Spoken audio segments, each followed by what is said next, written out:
You can literally ditch your AirPods now.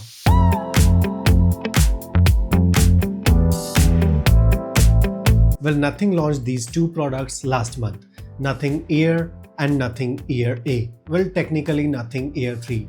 Sony, stop influencing others. Well, this is a review for both Nothing Ear and Nothing Ear A, since both of them are so close that they only require one review. However, by end of the video, one of the product will be obsolete for most of you. So stay tuned. Before starting, Truth Here giveaway is going on this video, so do check it out after this one. So here it is. Disclaimer, I did not test ChatGPT option on either of these because I do not own any Nothing phone and it is only operable on Nothing phones. Well, if you have seen my Nothing Ear real life review, it is going to be very relevant because Nothing Ear, or I would say Nothing Ear 3, is basically an improvement all over it. So let's start with design and comfort. If I talk about earbuds, both Nothing Ear and Nothing Ear A are exactly same in terms of ergonomics, build quality and aesthetics.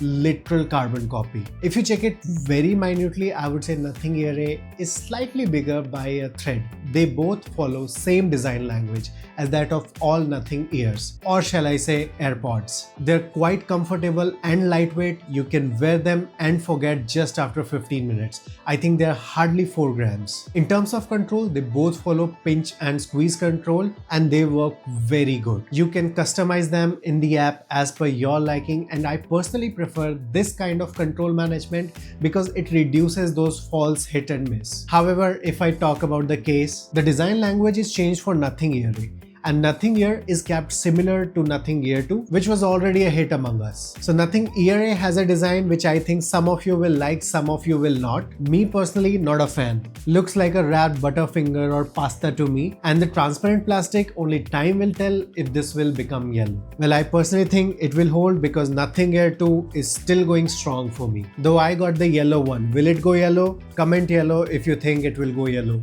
Was there too much yellow? Well, not talking about yellow, the durability on both of these is solid, is the same design as that of Nothing Ear 2, so that was already solid. I already did an unintentional drop test last time which hold really good on Nothing Ear 2, so I'm pretty certain Nothing Ear and Nothing Ear A both will hold really good in terms of durability. And interestingly, when you hold both of them, Nothing Ear A feels slightly sturdier as compared to Nothing Ear. Both are IP54 water resistant, so I think all of us are smart enough to understand keep them away from water. So now let's talk about battery. Both earbuds have decent battery. I have been testing them for about 2 to 3 weeks now and I did not feel any battery issues whatsoever. They have ample juice with them. As advertised, the battery capacity is about 8 hours for Nothing Ear without ANC and about 5 hours with ANC.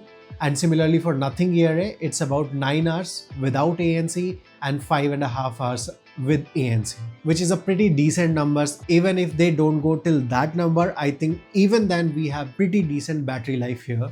And they both support fast charging as well, so give them 10 minutes boost for your next 1 to 2 hours. Pairing process and initial setup is very easy on both of the earbuds. Both the earbuds have Bluetooth 5.3, so you'll have no issue with range or stability of the connection.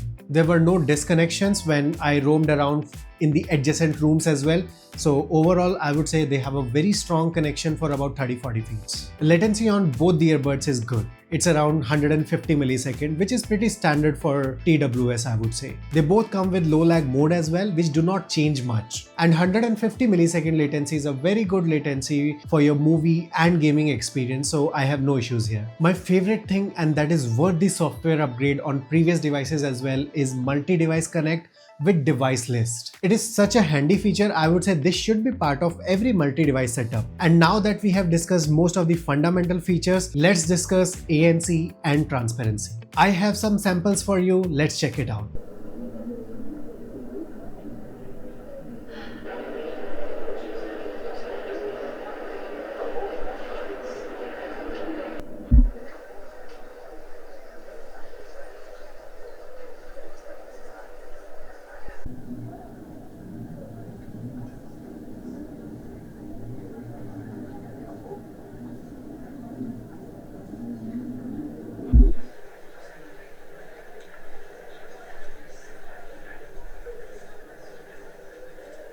I would simply say both ANC and Transparency are good on both ear and ear A, and they are almost identical. If I talk about ANC, it reduced most of the environment noise, and specifically for low frequency, it's a very good take on ANC from Nothing. However, for treble ranges, it is not very useful. And even Nothing marketed ANC till 5000 Hz. Until that, it's a very capable ANC, so good advertising. For example, I was watching my real analysis lectures from Dr. Casey, and at the same time, washing machine and fan were on. While it almost totally drowned washing machine and the fan, it was almost negligible on Professor's voice. So you can expect a very good environmental noise reduction, but not vocal ranges. However, transparency mode on both of these earbuds after the firmware upgrade is just top tier. I would say they are almost at the level of Apple AirPods now in terms of transparency. It is natural and it does not have that persistent white noise that Nothing Ear 2 had. A very solid take on transparency from both Nothing Ear A and Nothing Ear 3.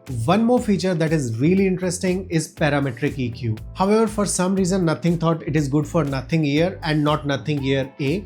Nothing Ear A comes with 3-band toy as an EQ. If you are that one who loved doing EQ, you are in for a treat with Nothing Ear with their advanced parametric EQ. FYI, it's a 8-band EQ. Now let's talk about call quality. Both of these TWS have solid call quality. I did not have any single feedback on call quality on either of these. The best part about them is how they cancel the surrounding noise.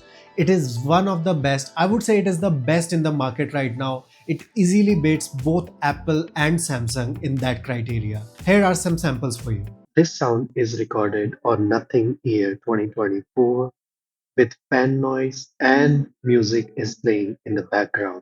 This sound is recorded with Nothing Ear A with fan noise and music playing in the background. This sound is recorded with Samsung Galaxy Buds 2 Pro under fan noise with music playing in the background. This sound is recorded in AirPods Pro 2 under fan noise with music playing in the background. Well, both of these earbuds showed a solid performance till now. Now let's discuss the thing that matters the most here, the sound. So when I first listened to Nothing Ear 3, I realized the whole sound signature is more open as compared to Nothing Ear 2. Everything sounded more balanced, more clear in Nothing Ear as compared to predecessor Nothing Ear 2. Well, Nothing Ear 2 was an amazing earbuds, no doubt. However, I had some reservations with them in terms of mids and their timbre. Well, I think Kalpe and the team were working on all the feedbacks they received because they came up with a strong product in terms of Nothing Ear. Well, let me show you something first. See the graph, how close it is to Truth Hair Zero Red. So let's discuss Nothing Ear 3 in detail and then we'll discuss about Nothing Ear A. You'll understand why soon. So overall signature on Nothing Ear 3 is balanced with a very good bass quality and texture, neutral mids representation and a well done tone and timbre. I would straightforward say it is best sounding TWS from Nothing period. But how good? Let's break it down in details. Starting with the bass. Nothing Ear now has a very good textured and quality bass. It is very well balanced and very well extended as well. As compared to Nothing Ear 2, I prefer the bass on Nothing Ear. It has both rumble and thump in the bass while maintaining the overall clarity and balance of the signature. Listen to Forever Stay Like This by Armin van Buuren. And in first 40 seconds, the thump of the bass, the sub-bass extension is just solid. And when I talk about mids, they are maintained almost exactly same as Nothing Ear 2. However, because of the reduction in the low shelf, the overall signature opens up a lot. And whole music now sounds much more clearer and much more open. The overall timbre improved as well, however, still not perfect. And if I have to nitpick, I would say mids still need some refinement, specifically in that upper mid range. And while the timbre has improved a lot, I would still not classify it as clean, especially due to the treble range instruments. Treble on Nothing Ear is good and relaxed overall. However, it is not very well extended and it rolls off on those high frequencies. The snares, some string instruments tend to sound dull when you isolate the sound. However, when you're listening to music, after some time you adapt and you'll not even be able to perceive it. Though in A/B testing, it is clear as a day. For example, I was listening to some drum sets and the snare roll came. It didn't sound snappy and lively as it should. Though surprisingly with this rolled off treble, the technicals are good. It is detailed. As a matter of fact, it is even more detailed as compared to Nothing Ear 2. If your music has some low end and high end details together, it is very well capable to pick those details up.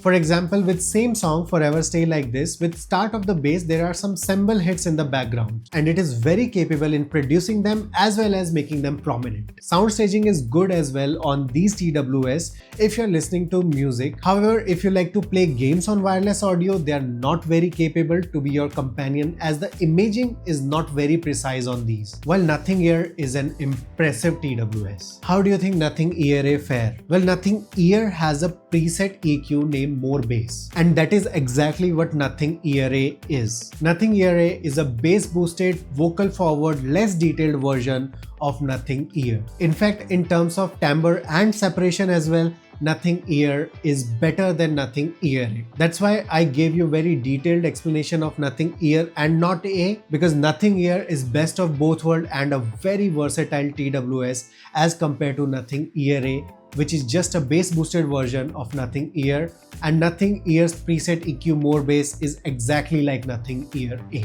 And if I compare Nothing Ear with some of its competitors, first of all I would say they are literal AirPods with slightly thinner mids. These are very impressive TWS for their price, and I would say they are direct competitor of AirPods, and they are better value for money than AirPods as well. If I have to buy a new TWS, I would anytime choose a Nothing Ear over AirPods Pro Gen 2. However, these are slightly short in terms of sound quality as compared to Samsung Galaxy Buds 2 Pro and Sennheiser Momentum series, which are best sounding TWS in my opinion. By the way, stay tuned, Sennheiser Momentum review is coming soon on this channel. While Nothing Ear falls a little short in terms of sound with Galaxy Buds 2 Pro, they just annihilate Galaxy Buds 2 Pro in terms of battery and additional features like parametric EQ and availability of codecs, which again makes them a better package overall as compared to Galaxy Buds 2 Pro and AirPods Pro